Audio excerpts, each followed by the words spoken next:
Again, we're just taking a look at our different strategies. And in session 6, what we did was that we looked at our roles and realized that the roles that we play have a significant impact in whether we're going to actually accomplish the things that God's placed in our hearts. So we've got to think about, okay, we've got this call, we've got this life core, we've got this scorecard, but now how are we stepping into that? So all of session 6, 7, and 8 is really answering the question, how am I going to make sure that I start winning at this? And so we looked at roles, and the second strategy that we have in regard to building our life out is in regard to resource. I want to do a small teaching here around resource because I think it's so important, especially for us as believers, to have a biblical posture toward investment and in resourcing. To do that, let me just tell a little bit of a story. A couple years ago, let me start with making a confession. We're here in Atlanta, Georgia, and I just want to make a confession to the room that here in Atlanta, we don't know how to do winter. I mean, we don't know how to do winter. It gets 32 degrees, and we're considering shutting school down. I mean, we just don't know what to do in the middle of the winter, and if there ever is snow, you better watch out because everything is shutting down. There'll be a run. If there's ever a prediction of snow, there'll be a run to the grocery store for people to get bread and water and all kinds of stuff. And if it ever does snow, you know, everyone's work and school shuts down. Now, there is a little bit of irony there because while no one can get to work or to school, everyone can get out to eat that day and to the video store. It's a little bit of irony there that we can get to those places, but we can't get to the places like work. But a couple years ago, I was on my speaking itinerary. My speaking itinerary in January had me in Minneapolis, Minnesota, and Anchorage, Alaska. And I don't know if you've ever been to Minneapolis or Anchorage in January, but the word cold gets a new kind of interpretation. Now, the same year, I was in Orlando in like August. I'm sort of thinking, we got to get this, changed around. I need to be in Orlando in January, need to be in Alaska in August. But I remember going to Minneapolis, Minnesota that year. When I got off the plane, it was minus 36 degrees. I mean, you're talking about the kind of cold that you have to have special clothes. And I don't have special clothes for that kind of cold. You get off, and it just is like the wind blows through you, and you just are shivering the entire time. I went to Anchorage, Alaska. They didn't have like a couple inches of snow. They had feet of snow that were packed up by the side of the road. But you know the interesting thing when I went to those places? People were still getting to work. They were getting to school. They were driving on the roads. They were doing their life was going on as normal. In fact, they were thriving. And as a Southerner, I'm looking at that thinking, how is that possible? How is it possible that one person can thrive in worse conditions that paralyze other people? Because we get a little bit of snow here, we're totally shut down. They get snow every day, and yet they found a way to thrive. And how is it possible for one person to thrive in worse conditions than paralyze another person? And here's what I want to suggest to you. The way that's possible is it's about what you have invested in. See, in Minneapolis, they're invested in winter. In Atlanta, we haven't invested in winter at all. We don't have the equipment. We can't get the roads clean. We have a small investment in winter. Minneapolis has a big investment in winter. They know if they don't invest in winter, they're in trouble. Here's what they're not doing in Minneapolis. What they're not doing is just sitting around hoping the environment will change. They're not sitting around saying, you know what? Well, let's just hope next year that there's no winter here. That's just like a long summer. And it just reminds us that when it comes to making a life, your investment is way more important than your environment. When it comes to making a life, investment trumps environment. This is huge for us because I think sometimes, I won't project on you, I'll just give you my own repentance. Many times in my life, I hear what God's called me to do. I want to step into it, and I sit around just saying, God, if you just change the environment, If you would just change if I could just get into a new church, if I could just get into a new place, then I would really be able to maximize my life. But the truth is, when it comes to making your life, changing the investment is oftentimes more important than changing the environment. Everyone's looking for an environment change, but maybe God is looking at us to make an investment change. Now, if you look at Scripture, Jesus talks a lot about investment. There's a lot in Scripture about investing. When Jesus talks about the kingdom of God, he says it's like a mustard seed that at first is the smallest in the garden, but as it grows becomes the greatest tree or bush in all the garden. That there's this kind of growth pattern to what's been given. When he talks about the kingdom of God, he says a man came across, the kingdom of God is like a man who came across a treasure in a field. And he went and sold everything that he had to buy that treasure. The kingdom of God is like a pearl of great price. When a man found it, he went and sold everything he had to purchase that pearl. Now, that is, at first, you think in that parable, a parable of valuing. It's about valuing the right thing and investing in it. But it's also a parable that if you'll let it sit in your heart long enough, will teach you about trading and investing as well. So you've got the pearl of great price, but you've sold everything to get that. You have no clothes. You better hang that pearl in the right place. Or you better learn how to trade off of that pearl. It's one thing to get it, but what do you do once you have it? The treasure in the field is only as good as you can learn to trade off of it. So you got the field. You don't have anything to put in that field. You don't have anything to build in that field. It's only as you get that treasure, it has to do its work. And this is where that parable, if you let it sit in your heart, it'll just combust on you because you think it's all about getting it. And then all of a sudden you realize once you get it, getting it comes with a kind of responsibility because now I got to know what to do with it. Here's the way this all works in my life, all right? So oftentimes what I find is that I have a strong sense of calling of what God wants me to do. I say, okay, God, here's what I need from you. And I pray for a tree. And God answers my prayer, but usually he answers my prayer by giving me a seed. And if I'm not careful, I'll think he hasn't answered my prayer. Because God, I'm looking for a tree. God, I need a tree. What I need to maximize this thing is a tree.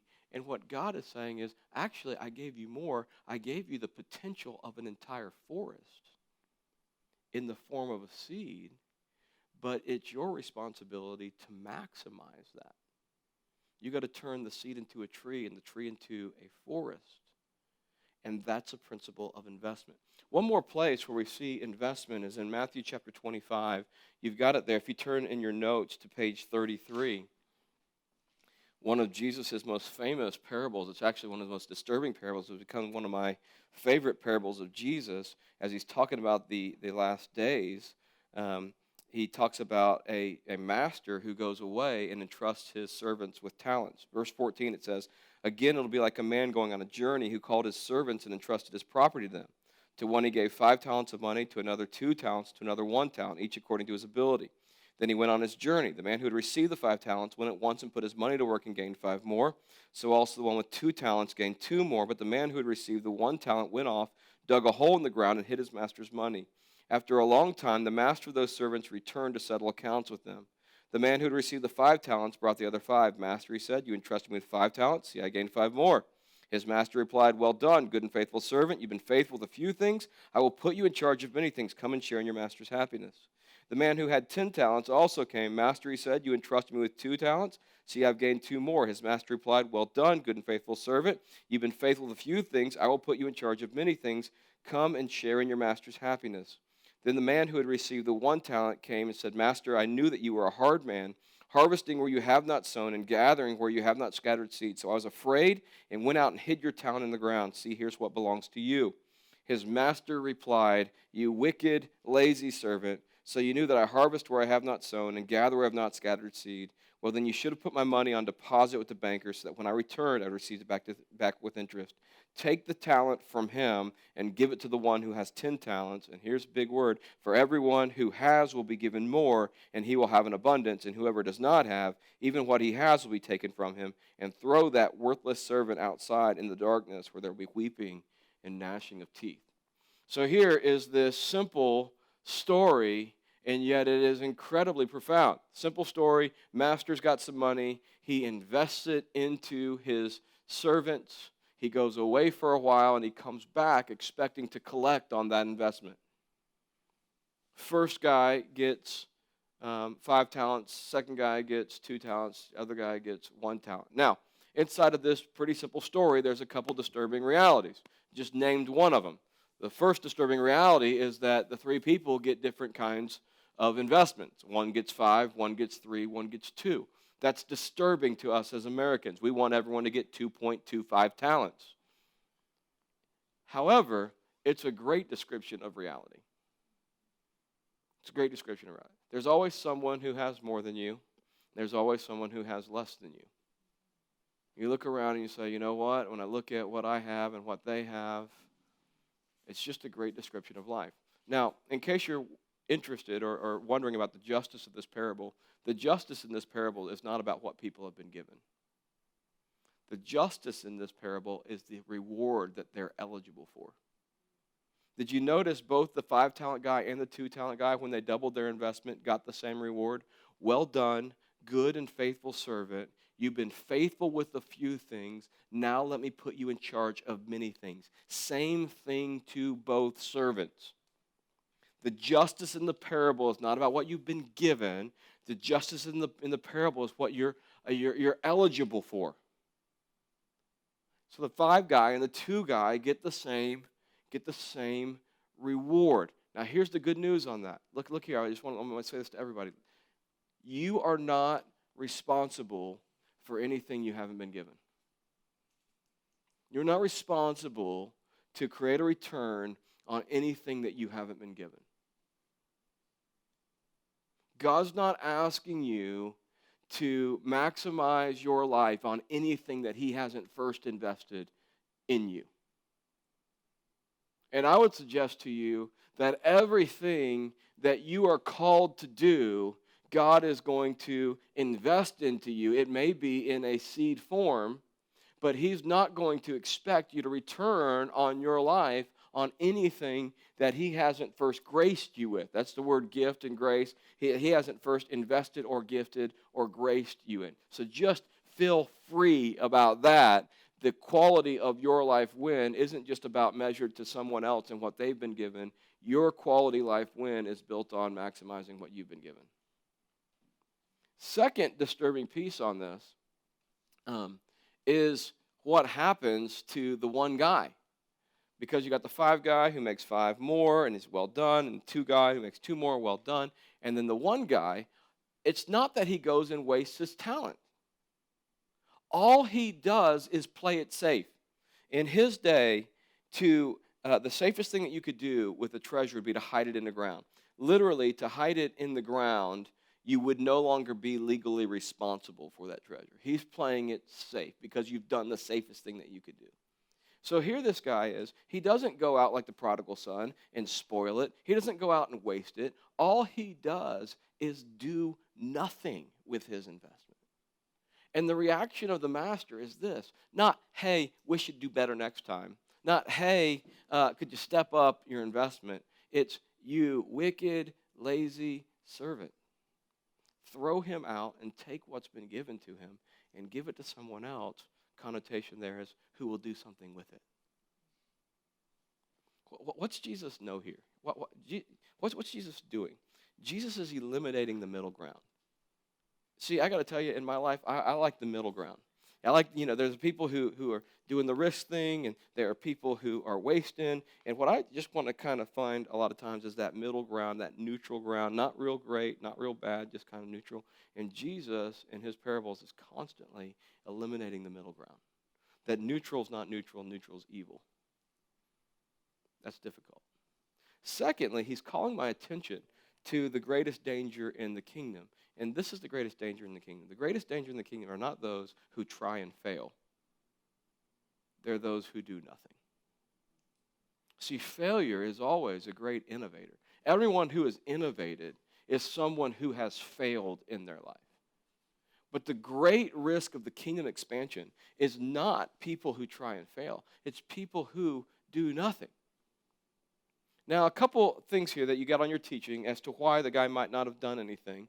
And I just want to run by these real quick, and then we'll do the exercise. The first one is this. Maybe the guy doesn't do anything because he's insecure. It's insecurity. What is insecurity? Maybe he undervalues what he's been given. Maybe he's looking around, and he's looking at the guy with 2 talents and the guy with 5 talents. He's saying, all I've been given is 1 talent. And so maybe he's the kind of guy that's always looking at someone else's life, and he feels insecure about his life. And he's saying, if I just had that other person's life, I could really do something with it. Maybe it's his insecurity. Have you ever been around someone who always wants to eat off someone else's plate?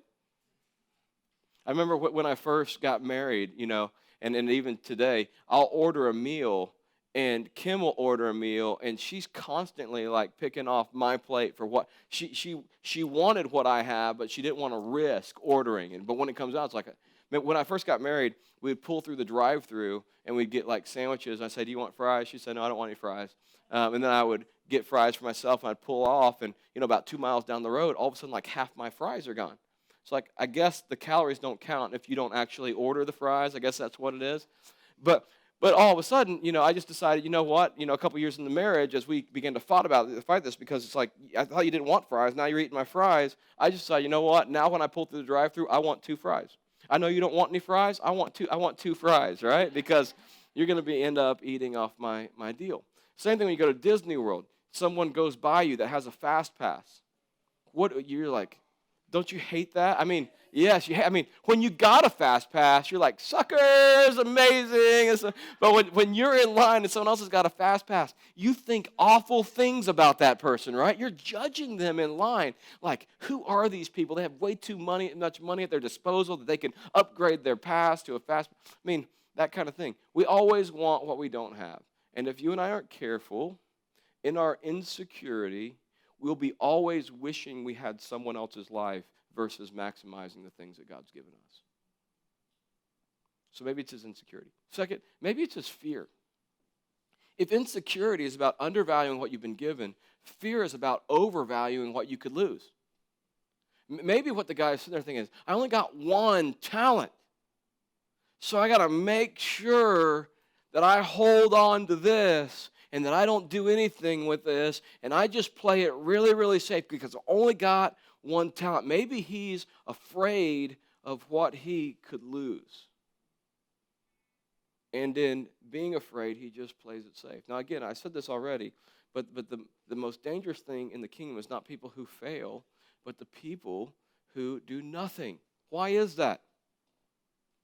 Because to be honest with you, God is okay. He can work with our failure. He can work with it. In fact, if you read this parable, the master, here's the great thing about the master, he's incredibly diversified in his investment. So that even if the one guy loses his talent, the master still gets more than he gave. At the end of the day, the master gave 5 and 2 and 1. That's 8. The 5 guy returns on 10. The 2 guy returns on 4. The master's got 14. The 1 guy could try and fail, and the master would still win. I want to free you up just for a moment and tell you, God is remarkably diversified in his investment on this planet, which means this: you are free to try and fail with your life. He's remarkably diversified in his investment. So you don't have to be filled with fear about what you might do wrong and that it might cause everything to get out of whack. God's diversified enough that he's going to get a return on his investment. But he knows this: the one thing that will threaten what he wants to do is human beings who just decide to do nothing. If nothing becomes normal, that's the way the kingdom is threatened, not by believers who try something and fail. So maybe it's his fear. Third, maybe it's, and we do know this from the parable, maybe it's the deception. Deception is about misvaluing who God is. If insecurity is about undervaluing what you've been given, and fear is about overvaluing what you could lose, then deception is about misvaluing who God is. You hear his language in the parable? I knew that you were a hard man, harvesting where you have not sown. That's exactly not who the master is in this parable. The master in this parable is a generous man. In fact, the talent is about a year's worth of wages. So everyone is being given a generous gift. And he's not coming back to harvest where he hasn't sown. He's sown into these guys. It's exactly not what he's doing. But in this guy's life, he's got a picture of the master. And the picture of the master is a hard man who's holding out on him and is setting him up to be disappointed in his life.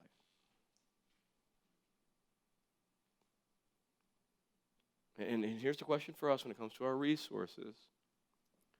Do you believe that God has your best interest at heart?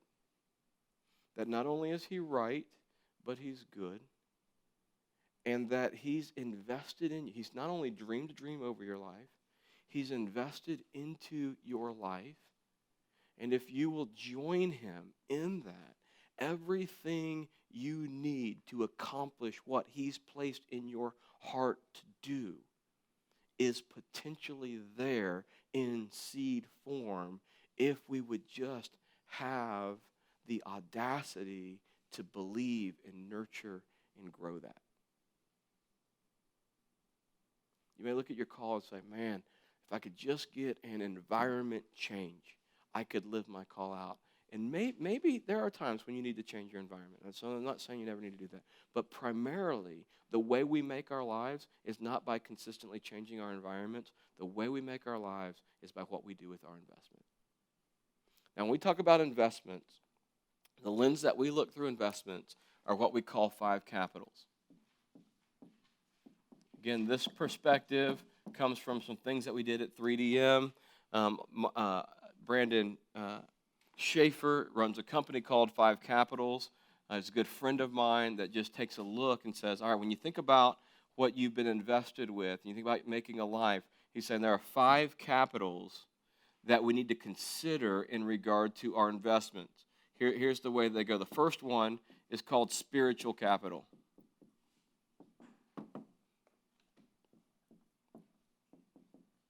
And spiritual capital, the currency of spiritual capital, is wisdom and power. So there's spiritual capital that needs to be grown, and it's about growing wisdom and power.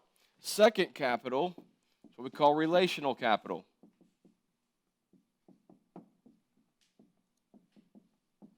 And that's measured in friends, followers, and family. Or if you just want to, friends and family. Third one is physical capital. That's measured in time, energy, and health. So it's about physically, my time, my energy, and my health. 4, intellectual capital.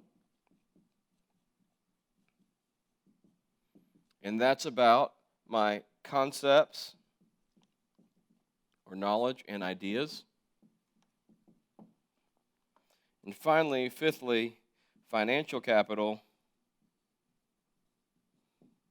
And that's about dollars and cents. So when you think about making your life and the investments that you've been given, it's not just money.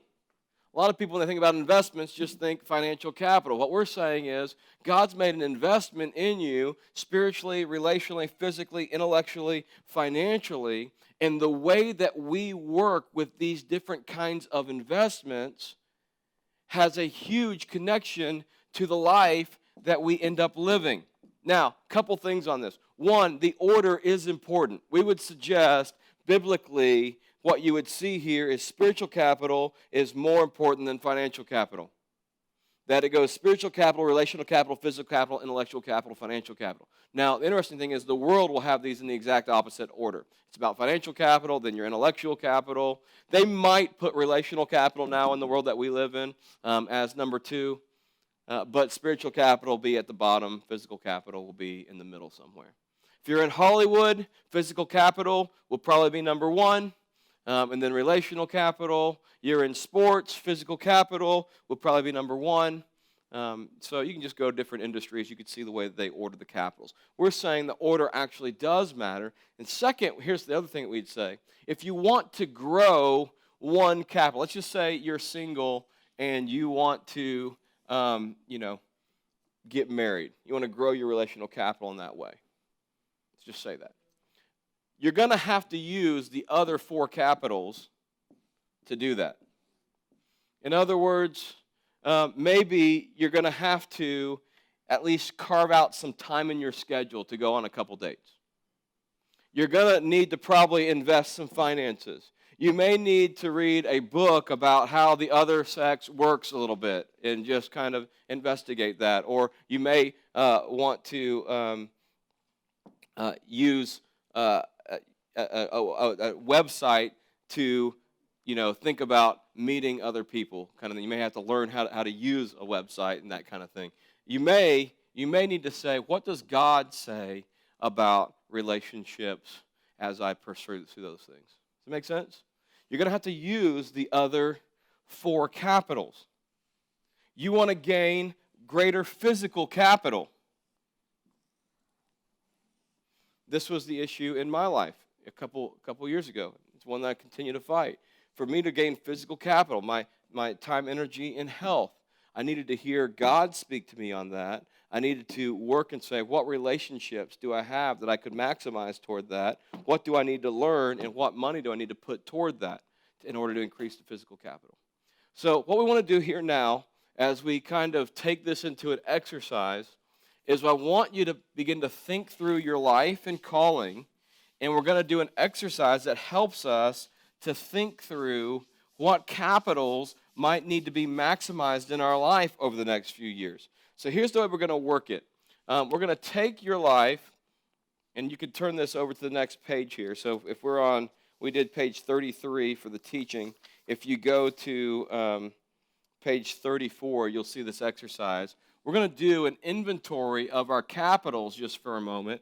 And here's the way that we're going to do the inventory of our capitals. So I'm just going to put over here the capitals. You got spiritual capital, relational capital, physical capital, intellectual capital, and financial capital. And we're going to think about our life in a couple of different ways.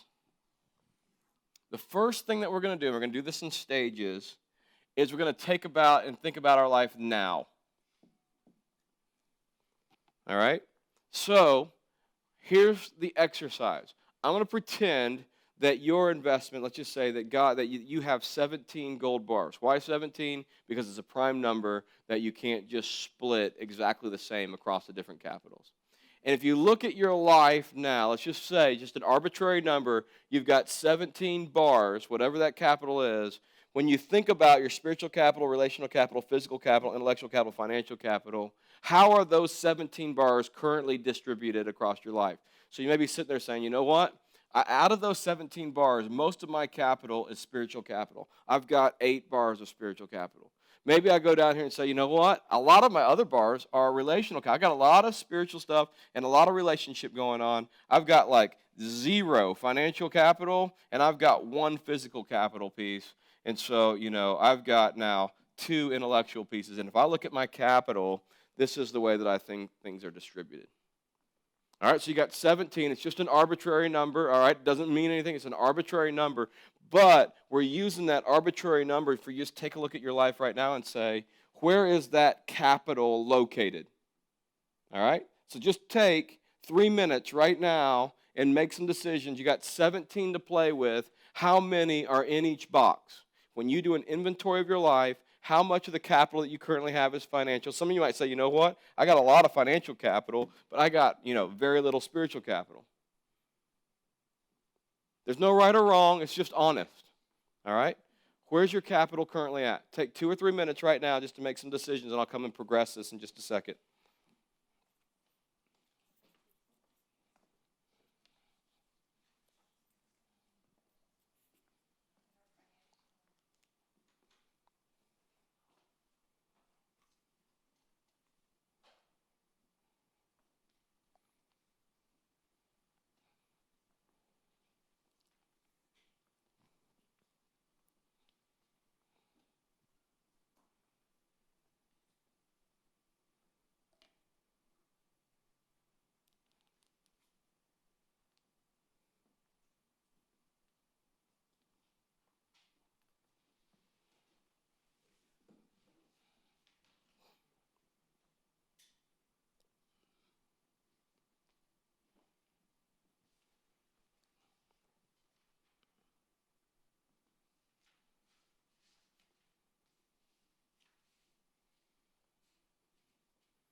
Again, just get a blink on that. You got 17. Your numbers need to add up to 17.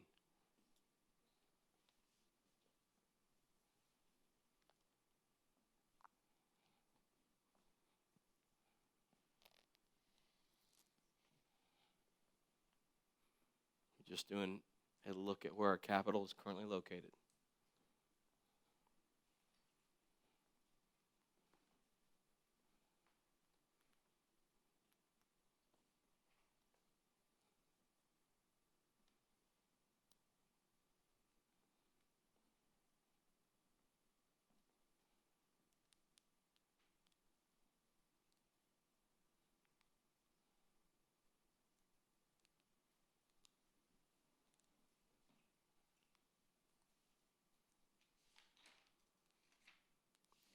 Take 30 more seconds, all right? 30 seconds more.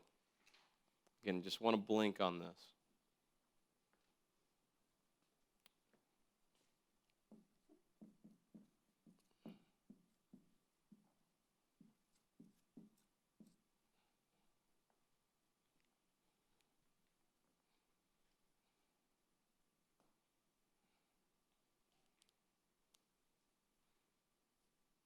Everyone good? All right, here's where we're going to progress it. Now, I want you to imagine 3 years into the future. And I'm going to make a big assumption in the room, all right? The big assumption in the room is that we're all good servants in the room, all right?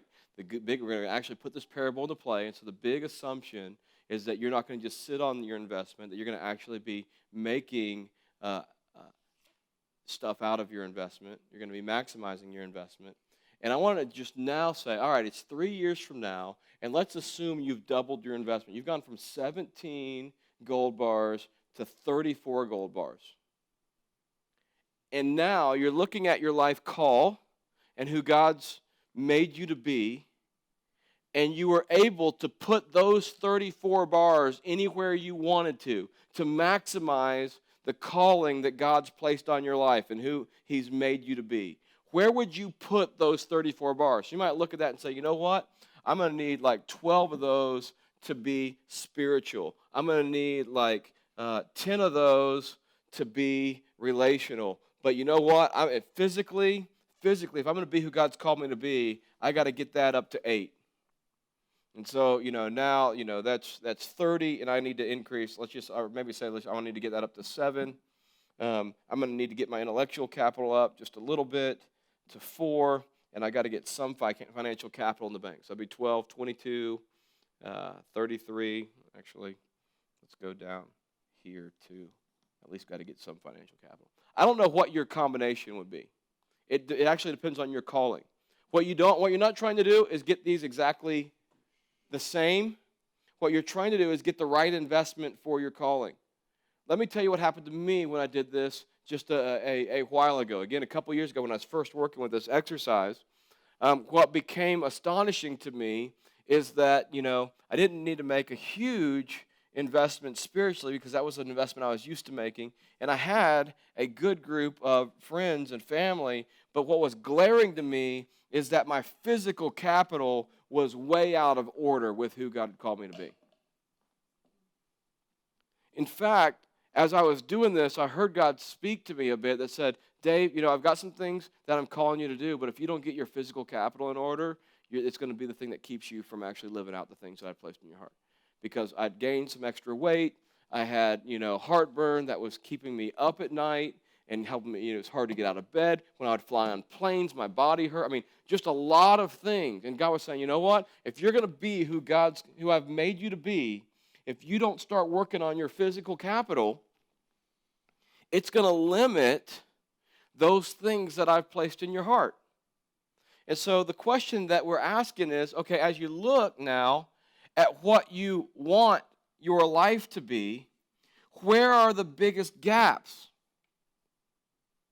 Circle the biggest gap, the one or two biggest gaps, and then say, okay, not only do I want to recognize the gaps, but what might I need to concentrate on to actually grow that capital? So for me, one of the major strategies of my life a couple years ago, about a year and a half ago, is that we invested in a personal trainer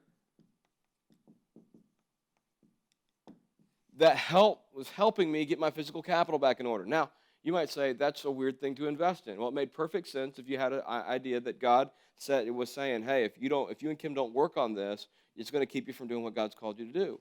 Now, here's the deal. I played college soccer. It's not that I couldn't work out. It's not that I couldn't train myself. But here's the deal in my life. It's not that I couldn't do it. It's that I wouldn't do it. So every day I would bring my clothes to work out, and every day a meeting would go along, or there'd be another priority and every day I would bring my clothes and not work out. Every day of my life. And what needed to happen for me, I'm not saying this for everybody, just for me, I needed to take some financial capital, I needed to take, some spiritual capital and invest it in this physical capital to grow it. Now, a couple years later, I have more mobility. I've found that by having a coach in my physical capital, it's opened my mind up to be able to solve problems that I was caving in on myself because I wasn't getting the physical exercise that I need. Lots of different things like that. But I'm seeing a huge benefit from that. So here's what I want you to do. You got 5 minutes now. 5 minutes to say, where do you want your capital to be 3 years from now? And what will you need to emphasize, and what kind of investment will you need to make to get it there? All right? So just take a look. Where do you want to put your 34 bars? You got 5 minutes. Circle the places of emphases, and then say, all right, what do I need to do with the other capitals in order to increase that resource? 5 minutes, ready, go.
All right. I know the extroverts need some extrovert time, so here's what we're going to do. Get one partner. I want you to talk through your investment strategy. What did you see as weaknesses in your investment currently? What do you see as places that you need to maximize and strategies that you're looking at doing that? Get one other person. We're going to give you 7 minutes, all right? So 3.5 minutes per person to make your insights. 7 minutes. Have the talk. Just think about it. Think about what the other person saw in their investments and do some reflection. So you got 7 minutes. Ready? Go.